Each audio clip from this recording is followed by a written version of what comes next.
Setiap orang yang akan meninggal pasti akan mendatangi tempat meninggalnya. Benarkah? Bisa jadi benar, bisa juga tidak. Mati adalah takdir. Bagaimana orang itu akan mati adalah nasib. Nasib adalah takdir, tapi takdir yang bisa diubah. Jika manusia tidak bisa memilih kapan harus mati, maka Allah memberi kesempatan pada manusia untuk memilih bagaimana dia akan mati. Itulah sifat pengasih Allah pada kita makhluknya. Seorang Indonesia digariskan mati di usia 65 tahun di negeri Cina.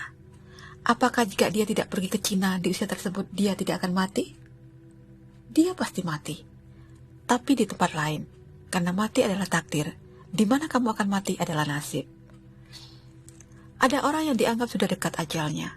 Berminggu-minggu hanya terbaring di tempat tidur, ditunggui oleh sanak keluarga, tidak juga wafat.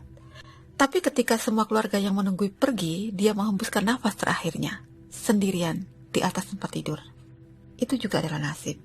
Ada orang yang seharusnya mati kecelakaan di jalan raya. Bis yang ditumpanginya terseret kereta api di sebelah kiri, di mana seharusnya dia duduk. Seluruh keluarga sedih menyangka dia menjadi korban tragedi, tapi ternyata dia masih hidup karena tertinggal bis naas tersebut. Kenapa begitu? Itu adalah pemenuhan nasib. Tapi apakah selalu begitu? Tidak juga. Dalam takdir ada fungsi logika, fungsi if. Bahkan fungsi if-nya bertumpuk-tumpuk. Contoh, seseorang ditakdirkan meninggal di usia 60 tahun. Tapi, jika dia ceroboh, di usia 20 tahun dia akan celaka karena jatuh dari pohon. Jika dia tidak hati-hati, di usia 30 tahun dia akan tertabrak mobil.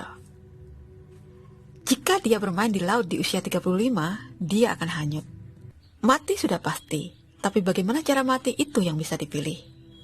Mati itu takdir, bagaimana akan mati itu nasib. Takdir tidak bisa diubah, tapi nasib bisa diubah. Bagaimana cara merubah nasib?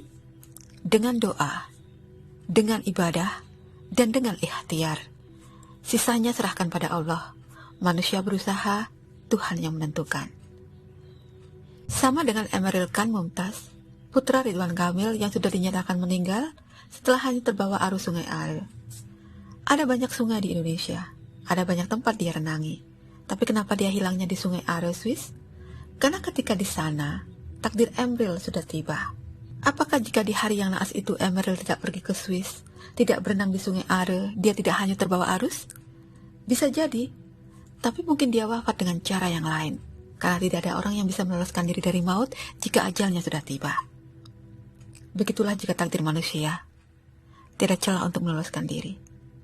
Al-Fatihah buangkan Eril, Allahumma firlaha, warhamha, wa'afi'i, wa hu'anha.